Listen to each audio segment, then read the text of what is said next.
വീട്ടിലെന്തോ കുഴപ്പമുണ്ട് ഉസ്താദെ, ഭർത്താവും ഭാര്യയും ശത്രുക്കളെ പോരാ, മക്കള് കണ്ട രണ്ടും കൂടെ തല്ലുക, എത്ര കിട്ടിയിട്ടും വീടിന്റെ കന്നിമൂലയല്ല നീ ശരിയാവാത്തത്, വീടിന്റെ മൂലയല്ല വീട്ടിനകത്ത് കൊണ്ടിരുത്തി നിങ്ങളാ നന്നാകാത്തത്. അള്ളാഹു നമുക്ക് ഈമാൻ നൽകുമാറാകട്ടെ. 3 കാര്യങ്ങൾ സൂക്ഷിച്ചില്ലെങ്കിൽ നമ്മുടെ ജീവിതത്തിൽ എല്ലാ ദിവസവും നടക്കുന്ന 3 കാര്യമാണ്. 3 കാര്യം സൂക്ഷിച്ചില്ലെങ്കിൽ നിന്നെ എല്ലാ സർവ്വചരാചരങ്ങളും ശപിക്കുമെന്ന് നബി മുഹമ്മദ് മുസ്തഫ. എല്ലാ ദിവസവും ശാപം വാങ്ങുന്നവരാ. അള്ളാഹു കാക്കുമാറാകട്ടെ, അള്ളാഹു കാക്കുമാറാകട്ടെ. ഞാൻ പറഞ്ഞു തരാം, ഒന്ന് നേരെ ഇരിക്ക്. സർവചരാചരങ്ങളുടെയും ശാപം വീട്ടിലിരുന്നിട്ട് വാങ്ങുന്നവരാ നമ്മൾ. ഏത് 3 തെറ്റെന്നറിയോ? 1, ഇടത് കൈകൊണ്ട് വെള്ളം കുടിക്കലാണെന്ന് നബി മുഹമ്മദ് മുസ്തഫ. ഇടത് കൈകൊണ്ട് വെള്ളം കുടിക്കുന്ന മനുഷ്യനെ എല്ലാ വസ്തുക്കളും ശപിക്കുന്ന, പിന്നെങ്ങനെ നിനക്ക് നല്ലൊരു ജീവിതം കിട്ടുക? നമ്മൾ ഇടത് കൈകൊണ്ട് വെള്ളം കുടിക്കുന്ന ഒരു സമയമുണ്ട്. എപ്പോഴാ? ഭക്ഷണം കഴിക്കുന്ന സമയം. ഭക്ഷണം കഴിക്കുന്ന സമയത്താണ് നമ്മൾ ഇടത് കൈകൊണ്ട് ഏറ്റവും കൂടുതൽ വെള്ളം കുടിക്കുന്നത്. എൻ്റെ പ്രിയമുള്ള സഹോദരങ്ങളെ, സത്യത്തിൽ വെള്ളം കുടിക്കേണ്ടത് എപ്പോഴാ? ഭക്ഷണം കഴിക്കുന്നതിന് മുമ്പാണോ, ഇടയിലാണോ, ശേഷമാണോ? എപ്പോഴാ വെള്ളം കുടിക്കേണ്ടേ? എപ്പോഴാ? അവിടെ 2 അഭിപ്രായം. പോട്ടെ, ആദ്യം അല്ലെങ്കിൽ അവസാനം, പോട്ടെ, അത് ഞാൻ വിട്ടു. എൻ്റെ പ്രിയമുള്ള സഹോദരങ്ങളെ, ഇടത് കൈകൊണ്ട് ഭക്ഷണത്തിൻ്റെ ഇടയിൽ കഴിക്കുമ്പോൾ ഇടത് കൈകൊണ്ട് വെള്ളം എടുത്തിട്ട് വലത് കൈ ഇങ്ങനെ ആശ്രയിച്ചിട്ട് കുടിക്കാറുണ്ട്. ഇങ്ങനെ കുടിക്കണമെന്ന് ആരാ പഠിപ്പിച്ചത് നിങ്ങൾക്ക്? ഇടത് കൈ കൊണ്ട് വെള്ളം എടുത്തിട്ട് വലത് കൈ കൊണ്ട് ഇങ്ങനെ താങ്ങിയിട്ട് കുടിക്കാറുണ്ട്. ഇങ്ങനെ കുടിക്കണമെന്ന് നിങ്ങൾക്ക് ആരാ പഠിപ്പിച്ചതെന്ന്? എന്തേ വലത് കൈ അള്ളാഹ് നിനക്ക് തന്നില്ലേ കുടിക്കാൻ? എന്തേ പടച്ചറപ്പ് നിനക്ക് വലത് കൈ തന്നില്ലേ? അതങ്ങ് ഒടിഞ്ഞു പോയോ, മുറിഞ്ഞു പോയോ? നിന്റെ വലത് കൈ കൊണ്ട് വെള്ളം കുടിച്ച എന്തേ സംഭവിക്ക? അള്ളാഹു നമുക്ക് ഈമാൻ നൽകുമാറാകട്ടെ. ഒരല്പം എച്ചില് പറ്റും, അത്രയല്ലേ ഉള്ളൂ അല്ലേ? നീ കുടിക്കണ ക്ലാസ്സിനകത്ത് ഒരു ഇച്ചിരി എച്ചില് പറ്റും, അതിൽ കൂടുതലൊന്നുമില്ലല്ലോ. അള്ളാഹു വലത് കൈ കൊണ്ട് കുടിക്കാൻ ഭാഗ്യം നൽകി അനുഗ്രഹിക്കുമാറാകട്ടെ. ഇല്ല, ഇനിയിപ്പോ ഇടത് കൈ കൊണ്ട് വെള്ളം എടുത്തു, ഇടത് കൈ കൊണ്ടെടുത്തിട്ട് ഇങ്ങനെ കുടിക്കണോ അതോ വേറെ ഏതെങ്കിലും രീതിയിലാണോ കുടിക്കേണ്ടത്? പഠിച്ചോ. അള്ളാഹു ഈമാൻ നൽകുമാറാകട്ടെ. പഴയ ആൾക്കാർ പറയും, ഭക്ഷണം കഴിക്കുമ്പോൾ കൈയുടെ ഉൾഭാഗത്ത് ഭക്ഷണം പറ്റാൻ പാടില്ല എന്ന് പഴയ ആൾക്കാർ പറയാറുണ്ട്. ഇപ്പോഴത്തെ ആൾക്കാരതൊന്നും പറയാറില്ല, ഇല്ലേ? ഭക്ഷണം കഴിക്കുന്ന സമയത്ത് കൈയുടെ ഉൾഭാഗത്ത് ഭക്ഷണം പറ്റാൻ പാടില്ല, അങ്ങോട്ട് കുഴച്ച് വാരിയിട്ട് അടിക്കാൻ പാടില്ല എന്ന് പഴയ ആൾക്കാർ പറയും. എൻ്റെ പ്രിയമുള്ള സഹോദരങ്ങളെ, സത്യത്തിൽ വെള്ളം കുടിക്കേണ്ടത് വലത് കൈ കൊണ്ട് വെള്ളം കുടിക്കാൻ കഴിയുമെങ്കിൽ അങ്ങനെ കുടിക്കുക. അല്ലെങ്കിൽ ഇടത് കൈ കൊണ്ട് വെള്ളമെടുത്ത് വലത് കൈയുടെ മധ്യഭാഗത്ത് ഗ്ലാസ് വെച്ചിട്ട് വലത് കൈ ഉയർത്തിയിട്ട് കുടിക്കണം. അള്ളാഹു ഭാഗ്യം നൽകുമാറാകട്ടെ, അള്ളാഹു ഭാഗ്യം നൽകുമാറാകട്ടെ. ഉറക്കെ എങ്ങനെ കുടിക്കണം? ഇടത് കൈ കൊണ്ട് വെള്ളമെടുത്ത് വലത് കൈയുടെ മധ്യഭാഗത്ത് വെച്ചിട്ട് വലത് കൈ ഉയർത്തിയിട്ട് കുടിക്കണം. അള്ളാഹു ഈമാൻ നൽകി അനുഗ്രഹിക്കുമാറാകട്ടെ. ഇതിനും പറ്റാതെ വന്നാൽ മാത്രമേ എന്ത് ചെയ്യാൻ പറ്റൂ? ഇങ്ങനെ കുടിക്കാൻ പറ്റൂ. അതും ഒരു കളിയാക്കല. അള്ളാഹു നമുക്ക് ഈമാൻ നൽകി അനുഗ്രഹിക്കുമാറാകട്ടെ. അപ്പൊ ഇൻഷാ അല്ലാഹ് ഇന്ന് മുതൽ ഇങ്ങനെ വെള്ളം കുടിക്കാൻ തീരുമാനിക്ക്. അള്ളാഹു ഭാഗ്യം നൽകി അനുഗ്രഹിക്കുമാറാകട്ടെ. രണ്ടാമത്തെ കാര്യം എൻ്റെ പ്രിയമുള്ള സഹോദരങ്ങളെ, തിന്നുന്നത് ബാക്കി വെക്കുന്നൊരു സ്വഭാവം നമുക്കുണ്ട്. ഭക്ഷണങ്ങൾ ബാക്കി വെക്കുക. കടയിൽ പോയൊരു ചായ കുടിച്ചാലും ഒരല്പം അവന് വെച്ചേക്കും, കാരണം മൊത്തം കുടിക്കാറില്ല, ഇവൻ ആക്രാന്തം പിടിച്ചിരിക്കണമെന്ന് വിചാരിക്കും. ഇങ്ങനാണല്ലോ. എന്ന് ഭക്ഷണം കഴിക്കാൻ ഒരു വീട്ടിൽ ചെന്നിട്ട് കഴിഞ്ഞാൽ പരിപൂർണമായി കഴിക്കാറില്ല. കാരണം ആരെങ്കിലൊക്കെ പാത്രമൊക്കെ ഈ ഉസ്താദന്മാരൊക്കെ ഇരുന്ന് ഇങ്ങനെ നക്കി വടിക്കണാണ്. എന്താ ഇപ്പൊ ഈ മനുഷ്യൻ എന്താ പട്ടിണി നടന്നിട്ട് വരിക? അങ്ങനെ ചിന്തിക്കാം. ഉസ്താദന്മാരൊക്കെ ഭക്ഷണം കഴിച്ചിട്ട് പാത്രമൊക്കെ ഇങ്ങനെ നക്കി വടിക്കാറുണ്ട്, ഇങ്ങനെ തുടയ്ക്കാറുണ്ട്, കയ്യുറും ചാറുണ്ട്. ഇതൊക്കെ കാണുമ്പോൾ അവർ വിചാരിക്കും ഇയാള് പട്ടിണി നടന്നിട്ട് വരിക. എന്നല്ല എൻ്റെ പ്രിയമുള്ള സഹോദരങ്ങളെ, ഭക്ഷണം ബാക്കി വെക്കരുത്, ശാപം കിട്ടും. അള്ളാഹു നമ്മളെ കാക്കുമാറാകട്ടെ. എൻ്റെ പ്രിയമുള്ള സഹോദരങ്ങളെ, വീട്ടിൽ വിരുന്നുകാർ വരുമ്പോഴാണ് ഏറ്റവും കൂടുതൽ ബുദ്ധിമുട്ടിക്കുന്നത്. വീട്ടിൽ വിരുന്നുകാർ വന്നാൽ ഭക്ഷണം വിളമ്പി കൊടുക്കാൻ പാടില്ല. ഏറ്റവും നല്ലത് ഭക്ഷണം വിളമ്പി കൊടുക്കരുത്. വിളമ്പി കൊടുത്താൽ എല്ലാം കൂടെ എടുത്ത് ആ മനുഷ്യന്റെ പാത്രത്തിൽ ഇട്ടിട്ട് അയാളെ ബുദ്ധിമുട്ടിക്കും. തിന്നാൻ പറ്റുമോ? എല്ലാം കൂടെ വാരിയിടും. നമ്മൾ വിളമ്പി വാരിയിട്ട് കഴിഞ്ഞാൽ ഒന്നി ആ മനുഷ്യനെ ബുദ്ധിമുട്ടിക്കും, അല്ലെങ്കിൽ പിന്നെ പടച്ചവൻ എന്തോ ഇങ്ങനെ കൈ വറച്ചിട്ടാ വിളമ്പണത്, ഇത്തിരി ഇടത്തുള്ളൂ. അപ്പൊ അയാൾ വിചാരിക്കും എന്താ മനുഷ്യൻ ഇങ്ങനെ അണിക്കണേ. സത്യത്തിൽ വീട്ടിൽ വിരുന്നുകാർ വന്നാൽ ഭക്ഷണം എടുത്തു വെക്കണം. ആ മനുഷ്യനെ കൊണ്ടുവന്ന് ഡൈനിങ് ടേബിളിന്റെ മുന്നിൽ ഇരുത്തിയിട്ട് പറയണം, ഇത് നിന്റെ വീട്, നിനക്ക് ഇഷ്ടമുള്ളത് എടുത്ത് തിന്നോ. അള്ളാഹു ഈമാൻ നൽകുമാറാകട്ടെ. അതാണ് സന്തോഷം. ഇത് നിന്റെ ഭവനം, നീ ആവശ്യമുള്ള നീ എടുത്ത് തിന്ന്, ഒരു കുഴപ്പമില്ല. അങ്ങനെ അപ്പൊ ബുദ്ധിമുട്ടിക്കലാകില്ല, ഭക്ഷണം ബാക്കി കളയില്ല. അള്ളാഹു നമുക്ക് ഈമാൻ നൽകി അനുഗ്രഹിക്കുമാറാകട്ടെ. മൂന്നാമത്തെ കാര്യം, എൻ്റെ പ്രിയമുള്ള സഹോദരങ്ങളെ, തിന്നുന്ന പാത്രത്തിനകത്ത് തന്നെ വേസ്റ്റ് വെക്കുന്നവരാ നമ്മൾ. അള്ളാഹു കാക്കുമാറാകട്ടെ. തിന്നുന്ന പാത്രം എത്ര വലിയ VIP ആണെങ്കിലും നോക്കിക്കേ, പടച്ചവൻ എങ്ങനെ കേട്ട് തിന്നാ, എല്ല് സൈഡിൽ കാണും.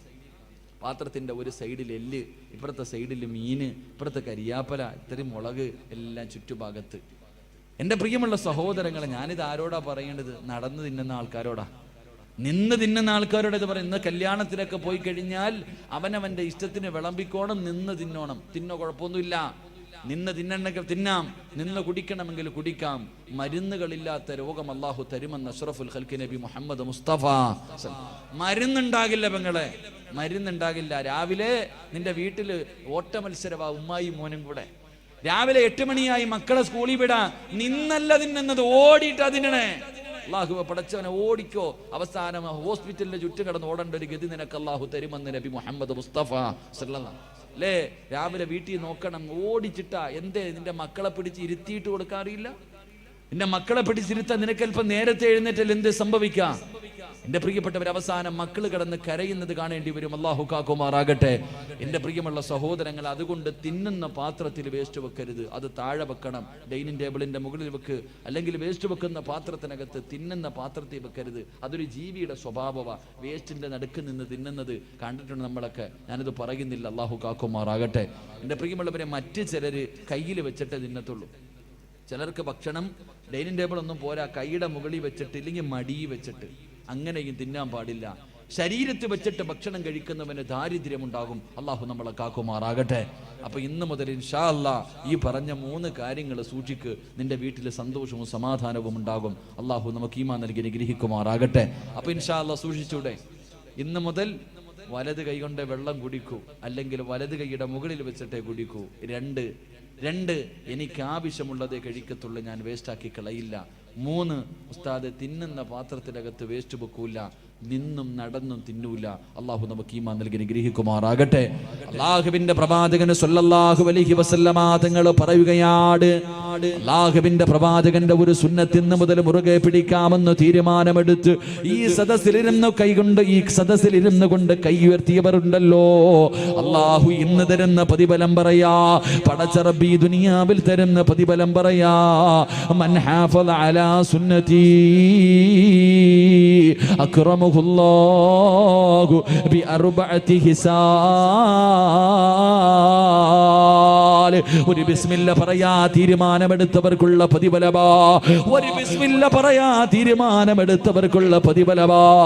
അള്ളാഹുവിന്റെ പ്രവാചകൻ പറയുകയാ, ഈ ദുനിയാവിൽ വെച്ച് തന്നെ നിനക്കതിന് പ്രതിഫലം തരുമെന്ന് പ്രവാചകൻ പഠിപ്പിക്കുമ്പോ ഒന്നാമത്തെ പ്രതിഫലം എന്തെന്നറിയുവോ വാപ്പാ? എന്റെ പ്രിയപ്പെട്ട ചെറുപ്പക്കാരാ, അല്ലാഹുവിന്റെ റസൂല് പറയുകയാ, അല്ലാഹുവിന്റെ പ്രവാചകൻ പറയുകയാ, അൽ മഹബ്ബത്തു ഫീ ഖുലൂബിൽ ബററാ. എല്ലാവർക്കും പബ്ലിസിറ്റി കിട്ടണമെന്ന് വല്ലാത്ത ആഗ്രഹമാ. നാട്ടുകാരെ മുഴുവനും ബഹുമാനിക്കുന്ന ആദരിക്കുന്ന മനുഷ്യനാകണമെന്ന് വല്ലാത്ത ഭോഗമാ. സ്വന്തം ഫ്ലെക്സ് അടിച്ച് വെക്കുന്നവരുണ്ട്, പരസ്യമായി സദഖ കൊടുക്കുന്നവരുണ്ട്, 4 പേര് കാണ പള്ളി കെട്ടിക്കൊടുക്കുന്നവരുണ്ട്. എന്റെ പ്രിയമുള്ളവരെ, അള്ളാഹുവിന്റെ പ്രവാചകന്റെ സുന്നത്ത് മുറുകെ പിടിക്കുമെന്ന് തീരുമാനമെടുത്ത് എന്റെ പ്രിയപ്പെട്ട ചെറുപ്പക്കാരാ, അള്ളാഹു ഇഷ്ടപ്പെട്ടവരുണ്ടല്ലോ, അള്ളാഹു ഇഷ്ടപ്പെട്ടവരുണ്ടല്ലോ, അവരുടെ ഹൃദയത്തിനകത്ത് അള്ളാഹു നിനക്കൊരു സ്ഥാനം തരുമെന്ന് നബി മുഹമ്മദ് മുസ്തഫ സല്ലല്ലാഹു അലൈഹി വസല്ലമ തങ്ങൾ പറയുകയാ. അള്ളാഹു ഇഷ്ടപ്പെട്ട ആൾക്കാരുണ്ടല്ലോ, അവരുടെ ഹൃദയത്തിൽ അള്ളാഹു നിനക്കൊരു സ്ഥാനം തരും. ഒരു പള്ളിയിലെ ഇമാമിന്റെ അടുക്കലെങ്ങാണം നിന്നെ കുറിച്ച് ചോദിച്ചാ അവിടെ പറയും, ഈ നാട്ടിലെ ചെറുപ്പക്കാർക്കിടയിൽ ഒരു നല്ല ചെറുപ്പക്കാരനാ, ഈ നാട്ടുകാര് നിന്നെ ബഹുമാനിക്കും. ഒരു കള്ളുകുടികനും പെണ്ണുപിടികനും പലിശ തിന്നുന്നവനും വൃത്തികെട്ടവരുമല്ലടാ. 5 നേരം പടച്ചറപ്പിന്റെ പള്ളിയിൽ വന്ന് നിസ്കരിക്കുന്ന ഉപ്പമാരുണ്ടല്ലോ, ഹജ്ജ് ചെയ്ത ഹാജിയ ഔലിയാക്കന്മാരുണ്ടല്ലോ, നിസ്കാര തടമ്പുള്ള ഉപ്പമാരുണ്ടല്ലോ, കയ്യിലെ തസ്ബീ നടത്ത് കയ്യിലെ തസ്ബീയും പിടിച്ച പടച്ചറപ്പിനെ ശുക്ർ ചെയ്ത് നടക്കുന്ന ഉമ്മമാരുണ്ടല്ലോ. അള്ളാന്റെ റസൂല് പറയുകയാ, അവരുടെ ഹൃദയത്തിനകത്ത് അല്ലാഹു നിനക്കൊരു സ്ഥാനം തരുമെന്ന് നബി മുഹമ്മദ് മുസ്തഫ. അവര് നിന്നെ ബഹുമാനിക്കുമ്പോര്, അവര് നിന്നെ ആദരിക്കുമ്പോര്, നിനക്ക് അല്ലാഹു അങ്ങനെ ഒരു പ്രതിഫലം തരുമെന്ന് പ്രവാചകം പഠിപ്പിക്കുമ്പോ രണ്ടാമത്തെ പ്രതിഫലം എന്തെന്നറിയോ? അൽ മഹബ്ബത്തു ഫീ ഖുലൂബിൽ ഫുജറാ. രണ്ടാമത്തെ പ്രതിഫലം എന്തെന്നറിയുവോ? ഈ ലോകത്ത് ഒരാളെയും നീ ഭയപ്പെടണ്ട, ഈ ലോകത്ത് ഒരു ശക്തിയെയും, അള്ളാന്റെ റസൂല് പറയുന്നു, ഈ പ്രപഞ്ചത്തിൽ ഒരു സൃഷ്ടിയെയും നീ ഭയപ്പെടണ്ട. അബിസബില്ലാ, എല്ലാവരും നിന്നെ ഭയപ്പെടും ചെറുപ്പക്കാരാ.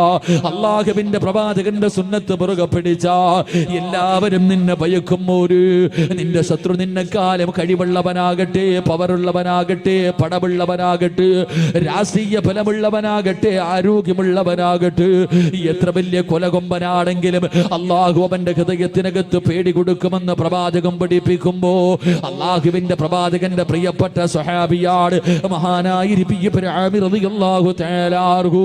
പ്രവാചകന്റെ സുന്നത്ത് മുറുകെ പിടിക്കുന്ന ചെറുപ്പക്കാരനാണ്. അള്ളാഹുവേ, രാജ്യത്തെ രാജാക്കന്മാരെ മുഴുവനും യൂറോപ്പിന്റെ ഭരണാധികാരികൾ വിരുന്നിന് വിളിക്കുമ്പോ ഇബ്നു ആമിർ എന്ന് പറയുന്ന ചെറുപ്പക്കാരൻ യൂറോപ്പിന്റെ കൊട്ടാരത്തിലേക്ക് കടന്നു ചെല്ലുകയോ. രാജാക്കന്മാരെ മുഴുവനും കൊട്ടാരത്തിന്റെ നടുവിലിരിപ്പുണ്ട്. അവസാനം ഭക്ഷണം കഴിക്കാൻ സമയമായി. എല്ലാവരും ഭക്ഷണപാത്രത്തിന്റെ മുന്നിലേക്ക് കഴിക്കാനിരിക്കുമ്പോ ഇബ്നു ആമിർ എന്ന പ്രവാചകന്റെ സുന്നത്ത് മുറുകെ പിടിക്കുന്ന ചെറുപ്പക്കാർ അവിടെ നിന്ന് കൈ കഴുകിയിട്ട് വന്ന് ബിസ്മി പറഞ്ഞുകൊണ്ട് ഭക്ഷണപാത്രത്തിലേക്ക് കൈയിടുകയോ. അവിടെ നിന്ന് ബിസ്മി പറഞ്ഞുകൊണ്ട് ഭക്ഷണം കഴിക്കാൻ തുടങ്ങുകയാണ്. ഭക്ഷണം കഴിച്ചു കൊണ്ടിരിക്കുമ്പോ സുബ്ഹാനല്ലാഹ്, അറിയാതെ ഒരൽപ്പം ഭക്ഷണം താഴെ വീഴുകയോ. താഴെ വീണ ഭക്ഷണം എടുത്ത് കഴിക്കൽ അല്ലാഹുവിന്റെ പ്രവാചകന്റെ സുന്നത്താണല്ലോ. ആ ചെറുപ്പക്കാരൻ കൊട്ടാരത്തിന്റെ നടുവിലിരിക്കുകയാണെന്ന് ചിന്തിച്ചില്ലോ. താഴെ വീണ ഭക്ഷണം ഇടത് കൈ കൊണ്ടെടുത്ത് വൃത്തിയാക്കിയിട്ട് പാത്രത്തിനകത്തിട്ടിട്ട് പിന്നെയും വാരി കഴിക്കുന്നത് കണ്ടപ്പോ തന്റെ മുന്നിലിരിക്കുന്ന രാജാക്കന്മാരെ മുഴുവനും പുച്ഛത്തോടെ നോക്കുകയാണ്. അവരുടെ നേതാവ് ചോദിച്ചു, ആമിറേ, എന്തിനാടാ എച്ചിരി വാരി തിന്നുന്നത്? എന്തിനാ ദാരിദ്ര്യം കാണിക്കുന്നത്? എന്തിനാ നീ ദാരിദ്ര്യം കാണിക്കുന്നത്? ഇരിക്കുന്ന ഭക്ഷണം മുഴുവനും നിനക്ക് കഴിക്കാറുള്ളതല്ലേ? ദാരിദ്ര്യം നിന്നെ മുഹമ്മദിന്റെ നാട്ടിലല്ലേ? അവരെല്ലാവരും കൂടെ അള്ളാഹുവിന്റെ പ്രവാചകന്റെ സുന്നത്തിനെ പരിഹസിച്ചപ്പോ, കളിയാക്കിയപ്പോ ഇബ്നു ആമിർ എന്ന് പറയുന്ന ചെറുപ്പക്കാരെ ചാടിയെഴുതിയിട്ട് തന്റെ പുറകിൽ കിടന്ന വാള് വലിച്ചൂരിയിട്ട് യൂറോപ്പിന്റെ ഭരണാധികാരിയുടെ നടുവിലെ കൊട്ടാരത്തിന്റെ മധ്യഭാഗത്തിരുന്ന് അവിടുത്തെ രാജാവിന്റെ മുഖത്ത് ചൂണ്ടിയിട്ട്, എടാ പമ്പര വിട്ടി, നിനക്കൊക്കെ വേണ്ടി, ഈ വിട്ടികൾക്ക് വേണ്ടി എന്റെ റസൂലുള്ളാഹിന്റെ സുന്നത്ത് കളയാൻ എന്നെ കിട്ടില്ലടോ. എന്റെ പ്രവാചകന്റെ സുന്നത്ത് ഞാൻ മുറുകെ പിടിക്കുമെന്ന് യൂറോപ്പിലെ രാജാവിന്റെ മുഖത്ത് നോക്കിയിട്ട് ആ ചെറുപ്പക്കാരന് പറയാറുള്ള ധൈര്യം എവിടെ നിന്ന് കിട്ടിയതെന്നറിയുമോ? അള്ളാന്റെ റസൂലാ പറഞ്ഞത്, എന്റെ സുന്നത്ത് മുറുകെ പിടിച്ചാൽ ഈ ലോകത്തൊരു വസ്തുവിനെയും അവ ഭയപ്പെടണ്ട, അത് മുഴുവനും അല്ലാഹുവേ അവനെ ഭയപ്പെടുമെന്ന് പ്രവാചകം പഠിപ്പിക്കുമ്പോ അള്ളാന്റെ റസൂലിന്റെ സ്വഹാബിയാണ് മഹാനായ സഈദ് ഇബ്നു ജുബൈർ റളിയല്ലാഹു തആല അൻഹു. പ്രവാചകന്റെ സുന്നത്ത് മുറുകെ പിടിക്കുന്ന ചെറുപ്പക്കാരനോ, ഹജ്ജാജ് എന്ന് പറയുന്ന ക്രൂരനായ ഭരണാധികാരി സഈദ് ഇബ്നു ജുബൈർ റളിയല്ലാഹു തആല അൻഹുവിന് അവിടെ നിന്ന് കൈകാലുകൾ കെട്ടിയിട്ട് കൊല്ലുന്നതിന് വേണ്ടി കൊണ്ടുവന്ന് കടത്തിയിരിക്കുകയോ. സഈദ് ഇബ്നു ജുബൈർ റളിയല്ലാഹു തആല അൻഹുവിന്റെ തല എനിക്ക് വെട്ടണമെന്ന് പറഞ്ഞു ഹജ്ജാജ് എന്ന് പറയുന്ന ക്രൂരനായ ഭരണാധികാരി, അല്ലാഹുവേ ഇവനെ എനിക്ക് കൊല്ലണമെന്ന് പറഞ്ഞിട്ട് വാളെടുത്തിട്ട് വെട്ടുന്നതിന് വേണ്ടി മുകളിലേക്ക് ഉയർത്തുമ്പോ ഹജ്ജാജ് എന്ന് പറയുന്ന ക്രൂരനായ ഭരണാധികാരിയോട് സഈദ് ഇബ്നു ജുബൈർ എന്ന് പറയുന്ന ചെറുപ്പക്കാരൻ അവിടെ നിന്ന് വിളിച്ചു, ഹജ്ജാജേ, എന്നെ കൊല്ലാ പോവുകയാണോ? കിബിലയുടെ ഭാഗത്തേക്ക് തലതിരിച്ച് വെച്ചിട്ട് വജഹതു വജ്ഹിയ ലില്ലദീ ഫതറ സമാവാതി വൽ അർദ്. ഖിബലയുടെ ഭാഗത്തേക്ക് മുഖമങ്ങോട്ട് തിരിച്ചു വെച്ചിട്ട് വെട്ടാ പോകുന്ന ഹജ്ജാജിനോട് ചിരിക്കുന്ന മുഖത്തോടെ പറഞ്ഞു, ഹജ്ജാജ്, എടാ എന്റെ ജീവിതം അല്ലാഹുള്ളതാ, എന്റെ ആയുസ് പടച്ചറപ്പിനുള്ളതാടാ, എന്നെ കൊന്നാലും എനിക്കൊന്നുമില്ലടോ. ഹജ്ജാജ് പറഞ്ഞു, അങ്ങനെ ഖിബലയുടെ ഭാഗത്തേക്ക് കടന്നു നീ ചാകണ്ടടോ. തല പിടിച്ച് തിരിച്ചിടുകയാണ്. എന്നിട്ട് വെട്ടുന്നതിന് വേണ്ടി വാടുയർത്തുമ്പോ അപ്പോഴും വിളിച്ചു, ഹജ്ജാജേ, വലില്ലാഹിൽ മശ്രിഖ് വൽ മഗ്രിബ്, കിഴക്കും പടിഞ്ഞാറും അല്ലാഹുള്ളതാടാ, എങ്ങോട്ടിട്ട് വെട്ടിയാലും എനിക്കൊന്നുമില്ലടാ. തല പിടിച്ച് മണ്ണിലേക്ക് താഴ്ത്തി വെച്ചു, തല പിടിച്ച് മണ്ണിലേക്ക് താഴ്ത്തി വെച്ചു. പിന്നടിയിൽ വെട്ടുന്നതിന് വേണ്ടി വാട് മുകളിലേക്ക് ഉയർത്തുമ്പോ അപ്പോഴും വിളിച്ചു, ഹജ്ജാജേ, മണ്ണിലേക്ക് മുഖം താഴ്ത്തി വെച്ചിട്ട് എന്നെ വെട്ടിക്കൊന്നാൽ എനിക്കൊന്നുമില്ലടാ.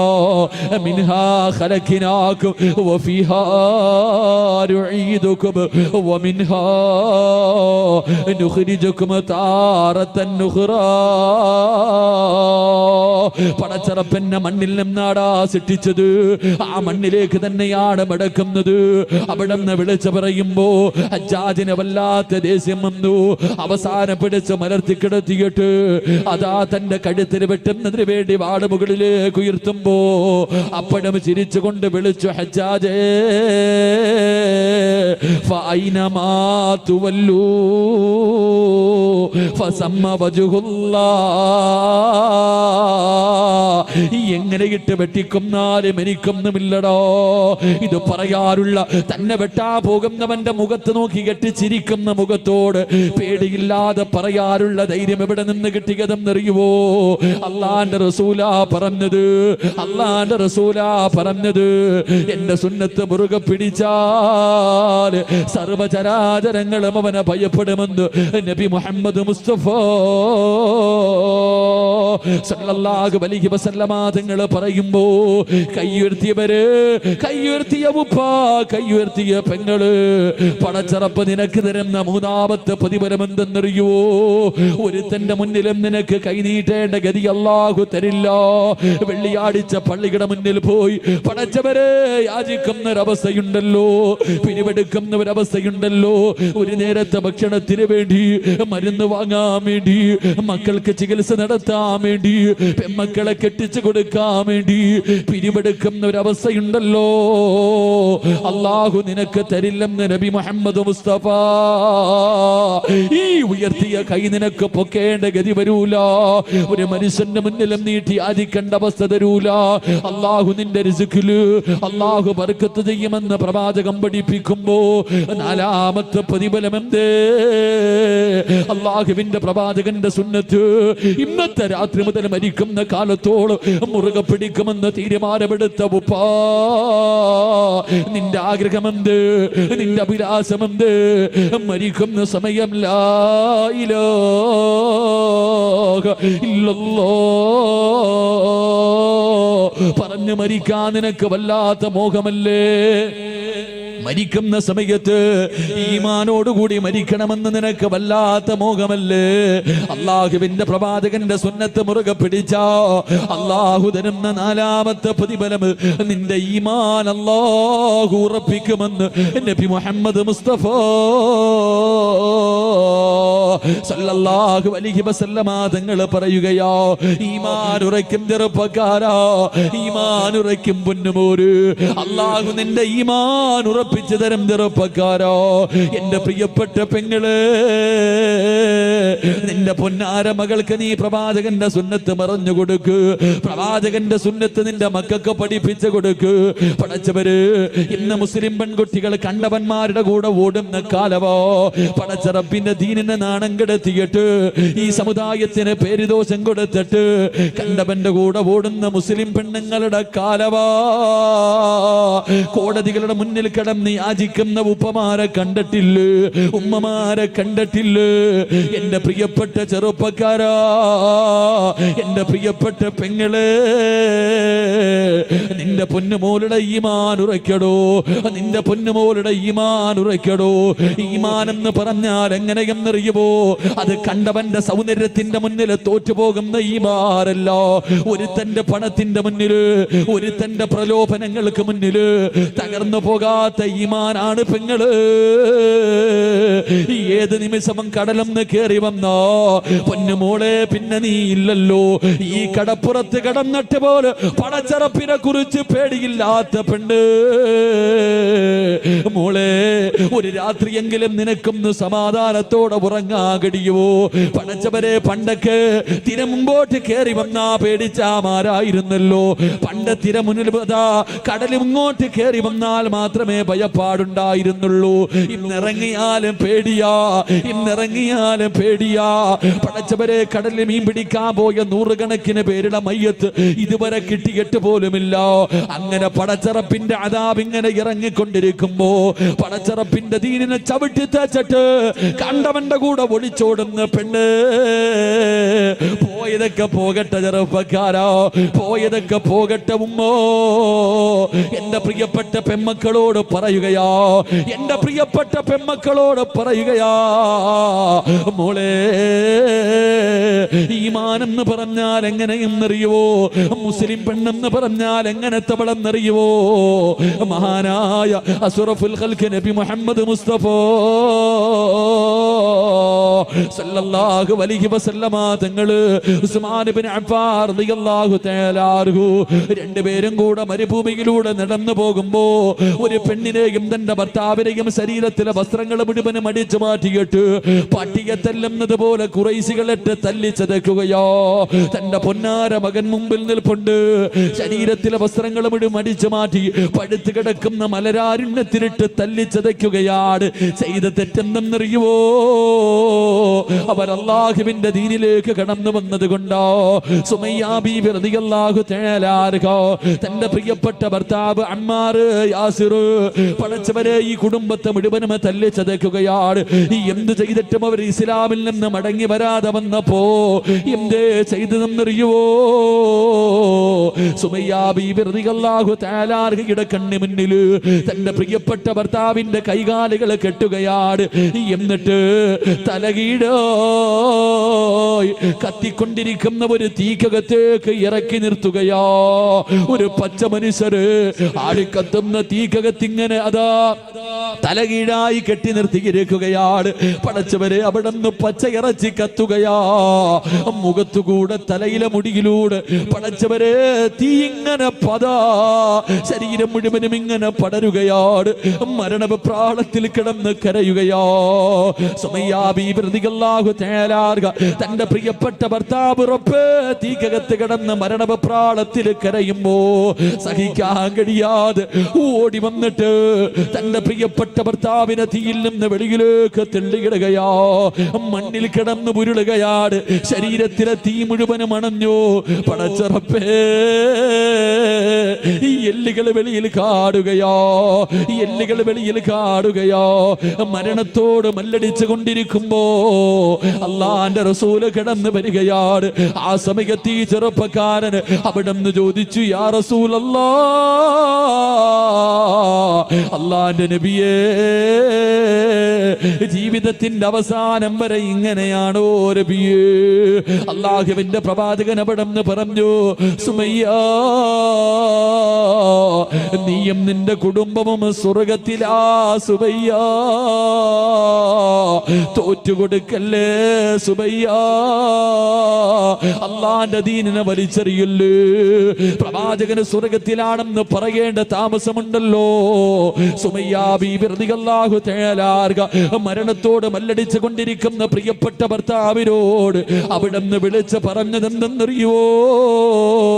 ഇവന്മാര് നമ്മളെ കൊന്നാൽ, ഇവരെന്തൊക്കെ ദ്രോഹം ചെയ്താൽ പടച്ചറപ്പിന്റെ ദീനിനെ വലിച്ചെറിയല്ലേ.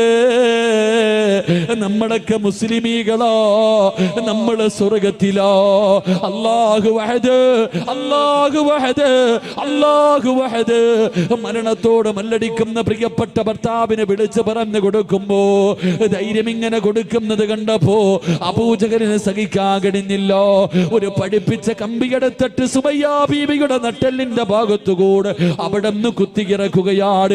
വയറ് തുളച്ചിട്ട് കമ്പി വെളിയിൽ വന്നു. അബൂജഹൽ സുമയ്യാനെ ചവിട്ടി തറയിലേക്ക് ഇടുകയാണ്. അല്ലാഹുവേ, മരണത്തോട് മല്ലടിക്കുമ്പോഴും സുമയ്യ വിളിച്ചു പറഞ്ഞു അല്ലാഹു വഹദ്. ആ കിടപ്പിലും കിടന്ന് പറഞ്ഞു അല്ലാഹു വഹദ്. അബൂജഹൽ കഴുത്തിലെ കേട്ട് അതാ തന്റെ കാലെടുത്ത് ചവിട്ടുകയാണ്. സുമയ്യ ബീവിയുടെ തല മണ്ണിനകത്തേക്ക് ചവിട്ടി താഴ്ത്തുകയോ. അപ്പഴും വിളിച്ചു പറഞ്ഞു അല്ലാഹു വഹദ്, അല്ലാഹു വഹദ്. അബൂജഹലിനെ സഹിച്ചില്ല. പിടിച്ചു മലർത്തി കിടത്തിയിട്ട് ഒരു പഠിപ്പിച്ച കമ്പിയെടുത്തിട്ട് സുമയ്യ ബീവിയുടെ ഗുഹ്യഭാഗത്തേക്ക് കുത്തിയിറക്കുകയാ. എന്നിട്ട് പച്ചയിറച്ചി വലിച്ചെടുക്കുമ്പോഴും സുമയ്യ വിളിച്ചു പറഞ്ഞു അല്ലാഹു വഹദ്. ഈമാൻ എന്ന് പറഞ്ഞാലെങ്ങനോ, ഈമാൻ എന്ന് പറഞ്ഞാലെങ്ങനോ. ഇതുപോലെ ഒരു ഈമാവേടോ, ഇതുപോലെ ഒരു ഈമാവേടോ. അല്ലാഹുവിന്റെ റസൂലിന്റെ സുന്നത്ത് മുറുകെ പിടിച്ചാൽ ആ മനുഷ്യന്റെ ഈമാൻ അല്ലാഹു ഉറപ്പിച്ചു കൊടുക്കുമെന്ന് നബി മുഹമ്മദ് മുസ്തഫ. നബി മുഹമ്മദ് മുസ്തഫ. അല്ലാഹു ഈമാൻ ഉറപ്പിച്ചു തരുമാറാകട്ടെ. അല്ലാഹു ഈമാൻ ഉറപ്പിച്ചു തരുമാറാകട്ടെ. ഉറക്കപ്പറ അല്ലാഹു ഈമാൻ ഉറപ്പിച്ചു തരുമാറാകട്ടെ. പെൺമക്കൾക്ക് പറഞ്ഞു കൊടുക്ക്, പെൺമക്കൾക്ക് അല്ലാഹുവിന്റെ റസൂലിന്റെ സുന്നത്ത് പറഞ്ഞു കൊടുക്ക്. അപ്പം മക്കൾ അനുസരിക്കും. പിന്നെ യവൻ വന്ന് വിളിച്ചാലും നിന്റെ മക്കൾ ഓടൂല. അല്ലാഹു നമുക്ക് ഈമാൻ നൽകി അനുഗ്രഹിക്കുമാറാകട്ടെ.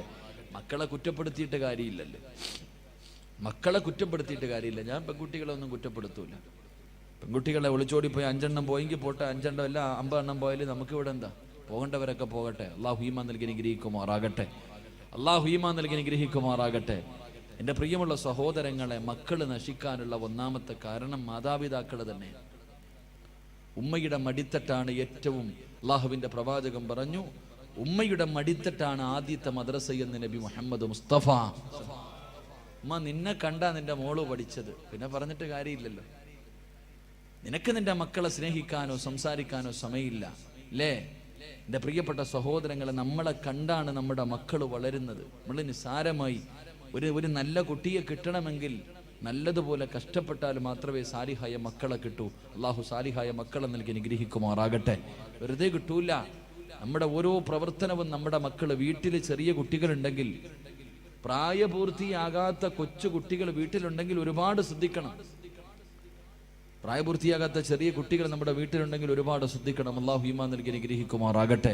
അതുകൊണ്ട് പ്രവാചകൻ സല്ലല്ലാഹു അലൈഹി വസല്ലമ തങ്ങൾ പറഞ്ഞു, ജന്നാത്തുൽ ഫിർദൗസ് എന്ന് പറയുന്ന സ്വർഗത്തിന്റെ 2ാമത്തെ അവകാശി അത് പ്രവാചകന്റെ സുന്നത്ത് മുറുകെ പിടിക്കുന്നവനാണെന്ന് നബി മുഹമ്മദ് മുസ്തഫ. നബി മുഹമ്മദ് മുസ്തഫ.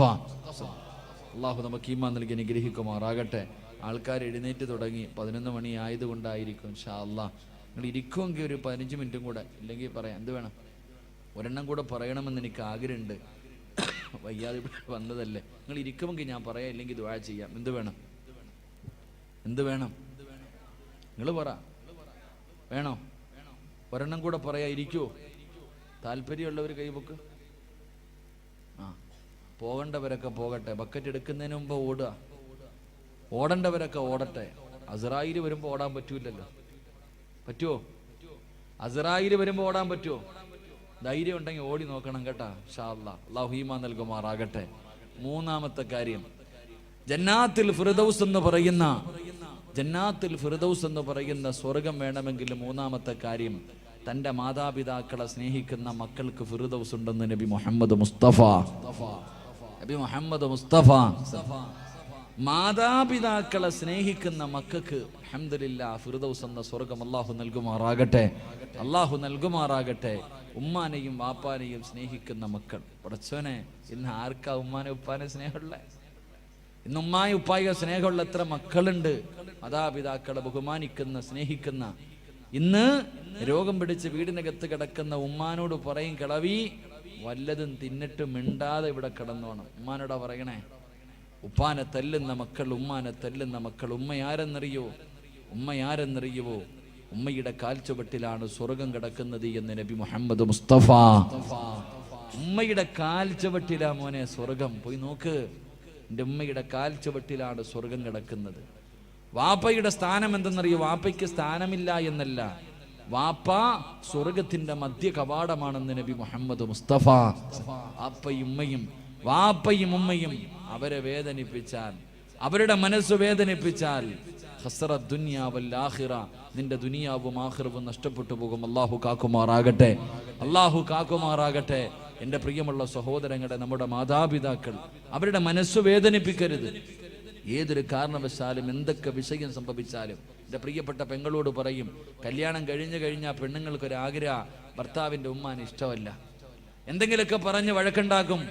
എന്തെങ്കിലുമൊക്കെ പറഞ്ഞ് വഴക്കുണ്ടാക്കിയിട്ട് മകനെയും ഉമ്മാനെയും രണ്ട് തട്ടിലാക്കും. എന്തിനാ? അവളുടെ ഭർത്താവിനെ ഒറ്റയ്ക്ക് കിട്ടാൻ. എൻ്റെ പ്രിയപ്പെട്ട സഹോദരിമാരോട് പറയാ, നിന്റെ ഭർത്താവിൻ്റെ ഉമ്മാനെ നീ എപ്പോഴും ഉമ്മയായിട്ട് നിനക്ക് സ്വർഗം വേണമെങ്കിൽ നീ നിന്റെ ഭർത്താവിൻ്റെ ഉമ്മാനെ ഉമ്മയായിട്ട് കാണണം. കാരണം എൻ്റെ പ്രിയമുള്ള സഹോദരന്മാരോട് ഞാൻ പറയുന്നു, നിന്റെ ഭർത്താവിൻ്റെ ഉമ്മായുമായിട്ട് നിന്റെ ഭർത്താവിനെ നീ അകറ്റിയ നീ വിധവയായി പോകുമെന്ന് നബി മുഹമ്മദ് മുസ്തഫ സല്ലല്ലാഹു അലൈഹി വസല്ലം. ഭർത്താവിനെയും ഉമ്മാനെയും തമ്മിലടിപ്പിച്ചിട്ട് ഒറ്റയ്ക്ക് പോയി സുഖിക്കാമെന്ന് നീ വിചാരിച്ച യോഗമില്ല പെങ്ങളെ. സ്വന്തം ഉമ്മായും ബാപ്പായും വേദനിപ്പിക്കുന്നവന്റെ ആയുസ് അല്ലാഹു കുറയ്ക്കുമെന്ന് നബി മുഹമ്മദ് മുസ്തഫ. അല്ലാഹുവിന്റെ പ്രവാചകനാ പറഞ്ഞത്. അല്ലാഹുവിന്റെ പ്രവാചകൻ സല്ലല്ലാഹു അലൈഹി വസല്ലമ തങ്ങൾ പറയുകയാണ്, മാതാപിതാക്കളുടെ മനസ്സ് വേദനിപ്പിക്കുന്നവന്റെ ആയുസ് അല്ലാഹു കുറച്ച് കളയുമെന്ന് പ്രവാചകൻ പഠിപ്പിക്കുമ്പോ ഉമ്മാന്റെ മനസ്സ് വേദനിപ്പിക്കുന്ന മക്കളുണ്ട്. എന്റെ പ്രിയമുള്ളവരെ, കഴിഞ്ഞ മാസമുണ്ടല്ലോ, അല്ലാഹുവേ, ഞാൻ ഭക്ഷണം കഴിക്കാൻ ഒരു വീട്ടിലേക്ക് കടന്നു ചെന്നപ്പോ ഒരു ഉമ്മയെ കണ്ടോ. പടച്ചവനെ, ഉമ്മയും മക്കളും മത്സരമാണ്. ഉമ്മയും മക്കളും മത്സരമാണ്. എന്റെ ചെറുപ്പക്കാരന്റെ കയ്യിൽ പിടിച്ചിട്ട് പറഞ്ഞു, ഉസ്താദേ, എന്റെ ഉമ്മയ്ക്ക് വേണ്ടി ദുആ ചെയ്യണം. എന്റെ ഉമ്മയ്ക്ക് ക്യാൻസർ ആണ്. ഉമ്മയുടെ വയറിനകത്ത് മഴ എന്തോ വന്നിട്ട് കുടലിലോ എന്തോ ക്യാൻസറാ ഉമ്മയ്ക്ക് അറിയില്ല ഉസ്താദേ. ഉമ്മയ്ക്ക് വയറുവേദനയാണെന്നാ ഞങ്ങൾ പറയണത്. ഉമ്മയ്ക്ക് അത് അറിയാത്തത് കൊണ്ടാ ഉമ്മ ഇങ്ങനെ ചിരിച്ചും കളിച്ചും ഇരിക്കുന്നത്. ഞങ്ങൾ ആരും പറഞ്ഞിട്ടില്ല, ഞങ്ങൾ ആരെയും അറിയിച്ചിട്ടില്ല. അതുകൊണ്ട് ഉസ്താദ് ഞങ്ങളുടെ ഉമ്മയ്ക്ക് വേണ്ടി ദുആ ചെയ്യണേ. അല്ലാഹുവേ, ഞാൻ സന്തോഷിച്ചു പടച്ചോനെ, ഇതുപോലെ രണ്ട് മക്കള്, ഉമ്മാനെ ഇത്രയും സ്നേഹിക്കുന്ന രണ്ട് മക്കള്. ഇറങ്ങാൻ സമയമായപ്പോ ആ ഉമ്മ എന്നോട് പറഞ്ഞു, മോനെ, ഉസ്താദിനെ ഒന്ന് വിളിക്ക്, എനിക്കൊന്ന് സംസാരിക്കണം. അല്ലാഹുവേ പടച്ചവനെ, ഞാൻ ഉമ്മയുടെ റൂമിനകത്തേക്ക് കയറി ചെന്നു. ഉമ്മ മക്കളോട് രണ്ടുപേരും പറഞ്ഞൊന്ന് വെളിയിൽ പോകാൻ. ഉമ്മയെന്ന് പറഞ്ഞ ആരെന്നറിയോ? പഠിച്ചോ? രണ്ട് മക്കളോടും വെളിയിൽ പോകാൻ പറഞ്ഞു. കഥകൊന്ന് അടയ്ക്കുമോനെ. ഞാൻ ആ ഉമ്മാന്റെ ചാരത്ത് പോയിരുന്നു. ക്യാൻസർ രോഗമല്ലേ, ഉമ്മായിക്ക് അറിയില്ലല്ലോ. ഞാൻ അടുത്ത് പോയിരുന്നപ്പോ ആ ഉമ്മ എന്നോട് പറയുക, ഉസ്താദേ, എനിക്ക് വേണ്ടി ഒന്ന് ദുആ ചെയ്യണം. എൻ്റെ മക്കൾക്ക് ബാധ്യതയായി കിടക്കാൻ എനിക്ക് ആഗ്രഹമില്ല. എനിക്ക് ക്യാൻസർ ആണെന്ന് എൻ്റെ മക്കൾക്ക് അറിയുന്നതിന് മുമ്പേ എനിക്കറിയാം ഉസ്താദേ. എന്നോട് പറയാ, എനിക്ക് ക്യാൻസർ ആണെന്ന് എൻ്റെ മക്കൾക്ക് അറിയുന്നതിന് മുമ്പേ എനിക്കറിയാം. അവര് വിചാരിച്ചിരിക്കുന്നത് എനിക്കറിയില്ല എന്നാ. അതുകൊണ്ട് ആ മക്കൾ സന്തോഷത്തോടെ നടക്കുന്നത്. എനിക്ക് ക്യാൻസർ ആണെന്ന് ഞാൻ അറിഞ്ഞു എന്ന് എൻ്റെ മക്കൾ അറിഞ്ഞ അവരുടെ കണ്ണ് നിറയുമല്ലോ. എൻ്റെ മക്കൾക്ക് വേണ്ടി ഉസ്താദ് ദുആ ചെയ്യണേ എന്ന് പറഞ്ഞപ്പോ ഉമ്മ എന്ന് പറഞ്ഞാൽ അതാ. എൻ്റെ പ്രിയമുള്ള സഹോദരങ്ങളെ, ഞാൻ ചിന്തിക്കാറുണ്ട്, നമ്മുടെ ഉമ്മ ആരെന്നറിയോ? അടുത്തൊരു പെൺകുട്ടി പടച്ചവനെ 8 മാസം ഗർഭിണിയാണ്. 8 മാസം ഗർഭിണിയാണ്. ഹോസ്പിറ്റലിൽ കൊണ്ടുപോയപ്പോൾ ഡോക്ടർ പറഞ്ഞു, സീരിയസാ, ഈ കുഞ്ഞിനെ പ്രസവിച്ച ഉമ്മ മരിച്ചുപോകും. അല്ലാഹുവേ പടച്ചവനെ, ഉമ്മയുടെ വില എന്തെന്നറിയോ? ഹോസ്പിറ്റലിൽ കൊണ്ടുപോയി 8 മാസം ഗർഭിണിയായ പെണ്ണിനോട് ഡോക്ടർ പറയാ, ഈ കുഞ്ഞിനെ പ്രസവിക്കണ സമയത്ത് ഉമ്മ മരിച്ചു പോകാൻ സാധ്യതയുണ്ട്, വളരെ സീരിയസാ. ആ സമയത്ത് ആ പെണ്ണ് ചോദിച്ചെന്തെന്നറിയോ ഉസ്താദേ? ആ പെണ്ണ് ചോദിച്ചെന്ന് ഡോക്ടറോട് ചോദിക്കാ, എനിക്കെന്ത് വന്നാലും കുഴപ്പമില്ല, എൻ്റെ കുഞ്ഞിന് കുഴപ്പമൊന്നുമില്ലല്ലോ. നിങ്ങൾ ആലോചിക്കേ, പ്രസവിക്കുന്ന സമയത്ത് ആ പെണ്ണ് മരിക്കാൻ വരെ 99% സാധ്യതയുണ്ട്. അപ്പോഴും അവളെ കുറിച്ചല്ല ചിന്തിച്ചത്. ചിന്തിച്ചത് ഡോക്ടറെ, എൻ്റെ വയറ്റിൽ കിടക്കണ കുഞ്ഞിനൊന്നും ഇല്ലല്ലോ. അതാ നമ്മുടെ ഉമ്മ. അള്ളാഹു നമുക്ക് ഈമാൻ നൽകുമാറാകട്ടെ. എൻ്റെ പ്രിയപ്പെട്ട പെമ്മക്കളോട്, ഓടേണ്ടവർക്കൊക്കെ ഓടാം, ഒളിച്ചോടേണ്ടവർക്കൊക്കെ ഓടാം. ഓടിക്ക് കുഴപ്പമൊന്നുമില്ല. നിന്റെ ഉമ്മാനെ നാട്ടുകാർ മുഴുവനും വ്യഭിചാരി എന്ന് വിളിക്കും. നിനക്ക് കുഴപ്പമില്ലല്ലോ.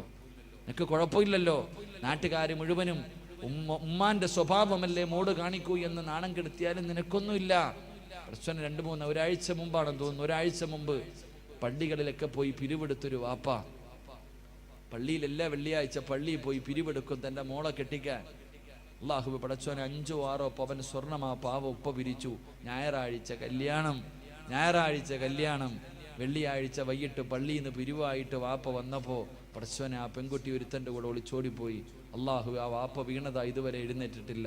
അള്ളാഹു അദ്ദേഹത്തിന് ആഫിയത്ത് കൊടുക്കുമാറാകട്ടെ. ഓടേണ്ടവർക്കൊക്കെ ഓടാ. എൻ്റെ മുസ്ലിം പെണ്ണുങ്ങളോട് ഞാൻ ചോദിക്കട്ടെ, എനിക്ക് അഭിമാനമുണ്ട് പെണ്ണെ.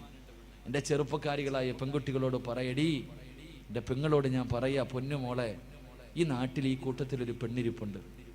ഞാൻ പറയാ, സഹാബി വനിതയുടെ ചരിത്രമൊന്നും ഞാൻ പറയില്ല. നിങ്ങളുടെ കൂട്ടത്തിലൊരു പെൺകുട്ടി ഇരിപ്പുണ്ട്, 34 വയസ്സുണ്ട് ആ പെണ്ണിനെട്ടാ. എടി, അവളാണ് നല്ല ഉപ്പായ്ക്കും ഉമ്മായ്ക്കും പറഞ്ഞവള്. ഞാൻ പറഞ്ഞു തരും, നിങ്ങൾക്ക് ഇഷ്ടപ്പെട്ടില്ലെങ്കിൽ ഞാൻ പറയും. 34 വയസ്സുള്ളൊരു പെൺകുട്ടി ഈ സദസ്സിനകത്തിരിപ്പുണ്ട്.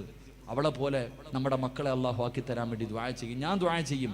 കാരണം ആ 34 വയസ്സുള്ള പെൺകുട്ടി എന്നോട് കരുന്ന് വിളിച്ചിട്ട് പറഞ്ഞു, ഉസ്താദേ, എനിക്ക് വേണ്ടി ദുആ ചെയ്യണം. എൻ്റെ കല്യാണം ഇതുവരെ നടന്നിട്ടില്ല. എൻ്റെ വാപ്പ മരണപ്പെട്ടു പോയി. ഉസ്താദെ, 34 കൊല്ലമായി. ഇന്ന് ഞാൻ അള്ളാനെ പേടിച്ചാ ജീവിക്കണത്. അള്ളാനെ പേടിച്ചാ ഞാൻ ജീവിക്കുന്നത്.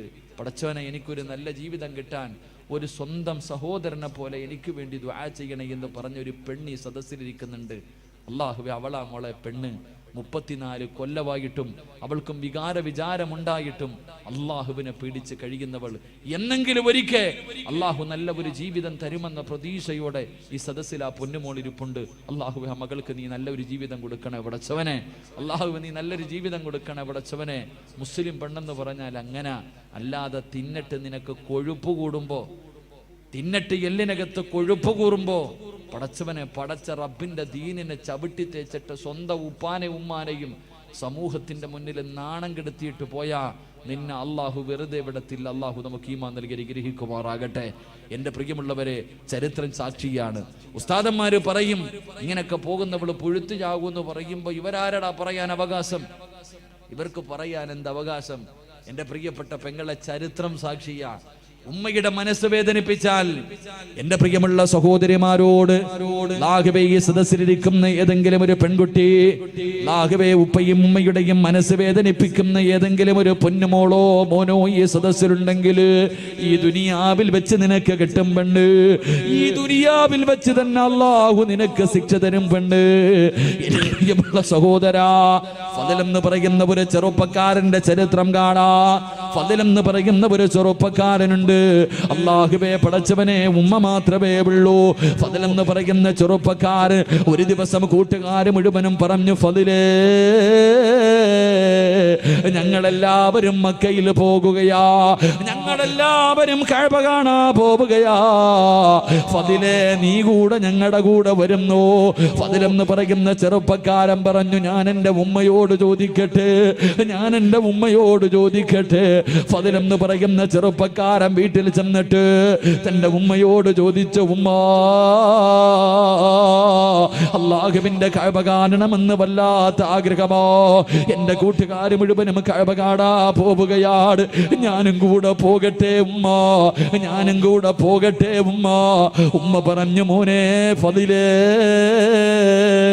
നീ പോയാൽ എനിക്ക് ആരാണടാ ഉള്ളത്? എനിക്ക് ഭക്ഷണം തരാ, എന്റെ കാര്യങ്ങളെ നോക്കാൻ ആരുമില്ലല്ലോ.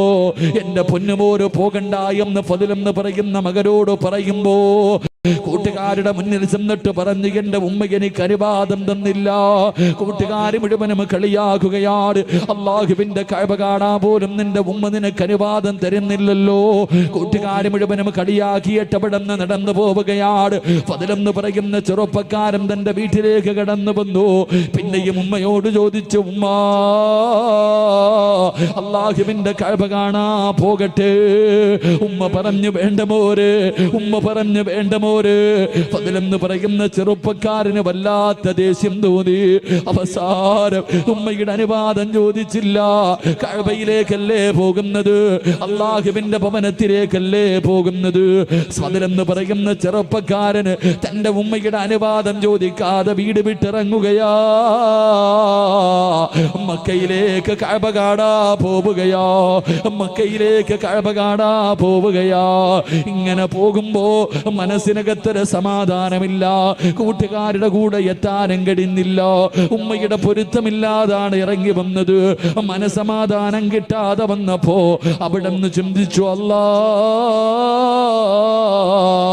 ഒന്ന് 2 റക്അത്ത് നിസ്കരിക്കാമല്ലോ പടച്ചവര്, നിസ്കരിച്ചാ മനസമാധാനം കിട്ടുമല്ലോ. ഫദ്ലെന്ന് പറയുന്ന ചെറുപ്പക്കാരന് ഉളുവെടുത്തിട്ട് പള്ളിക്കകത്ത് കയറിയിട്ട് 2 റക്അത്ത് നിസ്കരിക്കുകയോ. നിസ്കാരം കഴിഞ്ഞിട്ട് വെളിയിലേക്ക് ഇറങ്ങുമ്പോ നാട്ടുകാർ മുഴുവനും പള്ളിയിലേക്ക് ഓടി വരികയാണ്. കാരണം എന്തെന്നറിയുമോ? ആ നാട്ടിൽ വലിയ ഒരു മോഷണം നടന്നു. കള്ളനോടിയത് പള്ളിയുടെ ഭാഗത്തേക്കാട്. ഫദ്ലെന്ന് പറയുന്ന ചെറുപ്പക്കാരനാണ് കള്ളനെന്ന് കരുതിയിട്ട് നാട്ടുകാർ മുഴുവനും തല്ലുകയോ, കൈകാല് കെട്ടുകയാണ്. എന്നിട്ട് എന്തേ ചെയ്തതെന്നറിയുമോ? ഇവന് ഒരിക്കലും മോഷ്ടിക്കാൻ പാടില്ല, ഒരിക്കലും ഇവന് മോഷ്ടിക്കാൻ പാടില്ല. 2 കൈയും വെട്ടിമുറിക്കുകയാ, 2 കാലും വെട്ടിമുറിക്കുകയാ, 2 കണ്ണും ചൂടുന്നെടുക്കുകയോ. ഇവന് ഒരിക്കലും ഇനി മോഷണം നടത്താൻ പാടില്ല. അവന്റെ കണ്ണ് ചൂടുന്നെടുത്തു, കൈകാലുകളെ വെട്ടിമുറിച്ചു. എന്നിട്ടൊരു കമ്പിന്റെ മുകളിൽ കെട്ടിയിട്ട് ഇങ്ങനെ കൊണ്ടുപോകുമ്പോ ജനങ്ങൾ വിളിച്ചു കള്ളാ. എല്ലാവരും കള്ള എന്ന് വിളിച്ച് കളിയാക്കുമ്പോ പറയുന്ന ചെറുപ്പക്കാർ, ഫദ്ലെന്ന് പറയുന്ന ചെറുപ്പക്കാർ അവിടെ നിന്ന് കരഞ്ഞുകൊണ്ട് വിളിച്ചു പറഞ്ഞു, എന്നെ കള്ള എന്ന് വിളിക്കല്ലേ, എന്നെ കള്ള എന്ന് വിളിക്കല്ലേ. ഞാൻ കള്ളരല്ല. എന്റെ ഉമ്മയുടെ മനസ്സ് വേദനിപ്പിച്ചത് അല്ലാഹു എനിക്ക് തന്ന ശിക്ഷയാ. എന്റെ ഉമ്മയുടെ മനസ്സ് വേദനിപ്പിച്ചതൊരു പടച്ചറപ്പ് എനിക്ക് തന്ന ശിക്ഷയാ. എന്റെ പെങ്ങള് അവസാനം കൊണ്ടുവന്ന് മരുഭൂമിയിൽ വലിച്ചെറിയുകയോ. അവിടെ നിന്ന് മരണത്തോട് മല്ലടിക്കുമ്പോ ഫദ്ലെന്ന് പറയുന്ന ചെറുപ്പക്കാരൻ ആ മരുഭൂമിയിൽ കിടന്ന് യാചിക്കുന്നു, ആരെങ്കിലും എന്റെ ഉമ്മയുടെ മുന്നിലൊന്ന് കൊണ്ടുപോകുവോ? മരിക്കുന്നതിന് മുമ്പ് എന്റെ ഉമ്മയുടെ വീടിന്റെ മുന്നിൽ എന്നെ ഒന്ന് കൊണ്ടുപോകുവോ? ഒന്ന് പൊരുത്തം ചോദിക്കാരാ, എന്റെ ഉമ്മയോടൊന്ന് പൊരുത്തം ചോദിക്കാരാ. മരണത്തിന്റെ വേളയിൽ പടച്ചവരെ വടിയിൽ കിടന്ന് യാചിക്കുന്നത് കണ്ടപ്പോ ഏതോ യാത്രക്കാര് പറഞ്ഞ അടയാളം വെച്ചൊരു വീടിന്റെ മുന്നിൽ കൊണ്ടുവന്ന് വെക്കുകയാണ്. വീടിന്റെ മുന്നിൽ കൊണ്ടുവച്ചു. പടച്ചറപ്പേ വാതില് തുറന്നിട്ടൊരു ഉമ്മ ഇറങ്ങി വരികയാണ്. ആ യാത്രക്കാര് ചോദിച്ചു, ഉമ്മ ഈ കിടക്കുന്ന ചെറുപ്പക്കാരനെ അറിയുമോ ഉമ്മ? ഈ ചെറുപ്പക്കാരനെ അറിയുമോ ഉമ്മ? ആ ഉമ്മ നോക്കുമ്പോ കൈയില്ലാതെ, കണ്ണില്ലാതെ, കാലില്ലാതെ രക്തത്തിൽ കുളിച്ച് കിടക്കുന്ന ഒരു ചെറുപ്പക്കാരൻ. ആരാണെന്നറിയുന്നില്ല. ആ ഉമ്മ പറഞ്ഞു, മക്കളെ ഇതാരാണെന്ന് എനിക്കറിയില്ല എന്ന് പറയുമ്പോ തന്റെ പ്രിയപ്പെട്ട ഉമ്മയുടെ ശബ്ദം കേൾക്കുമ്പോ ഫദ്ല് വിളിക്കുന്നു, ഉമ്മ ഞാനാണുമ്മ. ഉമ്മയുടെ മനസ്സ് വേദനിപ്പിച്ചിട്ട് മക്കയിലേക്ക് പോയ ഫദ്ലാ ഉമ്മ. എനിക്കല്ലാഹു ഈ ദുനിയാവിൽ വെച്ച് തന്നെ ശിക്ഷ തന്നു എന്ന് പറയുമ്പോ എന്റെ പ്രിയപ്പെട്ട പെങ്ങള് ഉമ്മയുടെ മനസ്സ് വേദനിപ്പിച്ചിട്ട് ഒളിച്ചോടിയവളല്ല, കണ്ടവന്റെ കൂടെ പോയവളല്ല, സിനിമയ്ക്ക് പോയവളല്ല, കറങ്ങാൻ പോയവളല്ല, കളിക്കാൻ പോയവളല്ല. അല്ലാഹുവിന്റെ വിശുദ്ധമായ കഅബ കാണാൻ പോയ ഒരു മകന് അല്ലാഹു ദുനിയാവിൽ വെച്ച് തന്നെ ഇങ്ങനെ ഒരു ശിക്ഷ കൊടുത്തു എന്ന് പ്രവാചകം പഠിപ്പിക്കുമ്പോ ഇനി പറപെങ്ങള് രക്ഷപ്പെടുവോ മോള്, രക്ഷപ്പെടുവോ മോള്? വാപ്പയുടെയും ഉമ്മയുടെയും കണ്ണ് നിറയിപ്പിക്കുന്ന ചെറുപ്പക്കാരാ, എന്റെ പ്രിയപ്പെട്ട പെങ്ങള്, വല്ലാഹി സത്യം രക്ഷപ്പെടൂല മോള്. വല്ലാഹി സത്യം ഒരു കാലത്തും രക്ഷപ്പെടൂല. അതുകൊണ്ട് എന്റെ പ്രിയമുള്ളവരോട് പറയുകയാ, മാതാപിതാക്കളെ സ്നേഹിക്കണേ. ഉമ്മയുടെ കാൽച്ചുവട്ടിലാ സ്വർഗം കിടക്കുന്നത്, ഉമ്മയുടെ കാൽച്ചുവട്ടിലാ സ്വർഗം കിടക്കുന്നത്. അല്ലാഹുവേ എന്റെ പ്രിയപ്പെട്ടവരെ, നമ്മുടെ മാതാപിതാക്കള് സ്വന്തം ഉമ്മാനെ ചീത്ത വിളിക്കുന്നവരുണ്ട്, ഉമ്മാനെ ചീത്ത വിളിക്കുന്നവരുണ്ട്, തല്ലുന്നവരുണ്ട്, ഉമ്മാനെ വഴക്ക് പറയുന്ന മക്കളുണ്ട്. എന്റെ പ്രിയപ്പെട്ട ചെറുപ്പക്കാരാ, അങ്ങനെ കഴിയുന്നടാ. ഇന്ന് ലക്ഷങ്ങൾ മുടക്കിയിട്ട്, ഇന്ന് ലക്ഷങ്ങൾ ചെലവഴിച്ചിട്ട് നീ ഒരു മനോഹരമായ വീട് കെട്ടി, നീ ഒരു മനോഹരമായ വീട് കെട്ടി. ആ വീടിനകത്ത് സുഖമില്ലാതെ രോഗം പിടിച്ച് കിടക്കുന്ന നിന്റെ ഉമ്മയൊന്ന് കാർക്കിച്ചു തുപ്പിയാൽ, രോഗം പിടിച്ച് ബോധമില്ലാതെ കിടക്കുന്ന ഉമ്മ നിന്റെ വീടിന്റെ ബെഡ്റൂമിനകത്തൊന്ന് മൂത്രമൊഴിച്ചാൽ, അല്ലാഹുവേ, മാന വഴക്ക് പറയുന്ന മക്കളുണ്ടല്ലോ, മാന ചീത്ത വിളിക്കുന്ന മക്കളുണ്ടല്ലോ. എടാ, നിന്റെ വീടിന്റെ ബെഡ്റൂമിനകത്ത് നിന്റെ ഉമ്മയൊന്ന് തുപ്പിയപ്പോ നിനക്ക് സഹിച്ചില്ലല്ലോ. നിന്റെ ഉമ്മയൊന്ന് ബെഡിൽ മൂത്രമൊഴിച്ചപ്പോ അറിഞ്ഞുകൊണ്ടല്ലോ, അറിയാതെ അല്ലേ പോരെ. ആ പാവങ്ങൾ അങ്ങനെ ഒന്ന് വിസർജനം നടത്തിയപ്പോ നിന്റെ ഉമ്മാനെ വഴക്ക് പറയുന്ന ചെറുപ്പക്കാരാ, നീ എവിടെ കിടന്നാടാ മൂത്രമൊഴിച്ചതെന്നറിയോ? നീ എവിടെ കിടന്നാണ് മൂത്രമൊഴിച്ചതെന്നറിയോ? ഉമ്മാന്റെ നെഞ്ചത്ത് കിടന്ന് നീ എത്ര പ്രാവശ്യം മൂത്രമൊഴിച്ചടാ? നിന്റെ ഉമ്മ ബെഡിലല്ലേ കഴുകിയാ പോകുമല്ലോ. നീ ഉമ്മയുടെ ശരീരത്ത് കിടന്ന് വിസർജനം നടത്തിയില്ലേ? നീ നിന്റെ ഉമ്മ നിന്റെ വീട്ടിലെന്ന് തുപ്പിയപ്പോ നിനക്ക് വല്ലാത്ത ദേഷ്യം വന്നോ? എത്ര പ്രാവശ്യം നിന്റെ ഉമ്മയുടെ മുഖത്തുകൂടെ നീ ഛർദിച്ചടാ? ഉമ്മ വഴക്ക് പറഞ്ഞില്ലല്ലോ. സ്നേഹത്തോടെ കെട്ടിപ്പിടിച്ചതല്ലാതെ നിന്റെ ഉമ്മ ഇന്ന് വരെ നിന്നോടൊന്ന് ദേഷ്യപ്പെട്ടിട്ടുണ്ടോ? ഒരു വഴക്ക് പറഞ്ഞിട്ടുണ്ടോ? ആ പാവപ്പെട്ട ഉമ്മയുടെ ഇന്നത്തെ അവസ്ഥ എന്തേ ചെറുപ്പക്കാരാ? മോനെ, എങ്ങനെ കഴിയുന്നു ചെറുപ്പക്കാരാ? എത്ര വേദന സഹിച്ചിട്ടുണ്ടാകും മോര്. 9.5 മാസക്കാലം ആ ഉമ്മയല്ലേടാ വയറ്റത്ത് ചുമന്നുകൊണ്ട് നടന്നത്. ഒന്ന് ഭക്ഷണം കഴിക്കാൻ കഴിയില്ലല്ലോ, ഒന്ന് നടക്കാൻ കഴിയില്ലല്ലോ, ഒന്ന് കിടക്കാൻ കഴിയില്ലല്ലോ. പടച്ചിറപ്പേ, 9.5 മാസക്കാലം നിന്നെ വയറ്റിൽ ചുമന്നുകൊണ്ട് നടന്നു. മരണവേദനയുടെ വേദനയിൽ നിന്ന് പ്രസവിച്ചു. നിന്നെ പാല് തന്നിട്ട് നിന്നെ ഇത്രയും കൊല്ലം പോറ്റി വളർത്തിയില്ലേടാ. നിനക്കെങ്ങനെയാ നിന്റെ ഉമ്മയുടെ മനസ്സ് വേദനിപ്പിക്കാൻ കഴിയുന്നത്? വാപ്പയെ വേദനിപ്പിക്കാൻ കഴിയുന്നത്? കുത്തുവാക്ക് പറയാൻ കഴിയുന്നത്? എന്റെ പ്രിയമുള്ള ചെറുപ്പക്കാരാ, ഉമ്മയെ സ്നേഹിക്കുമോരെ, വാപ്പയെ സ്നേഹിക്കുമോരെ. അവര് മരിക്കുന്ന കാലം വരെ നോക്കിയാ പോര്.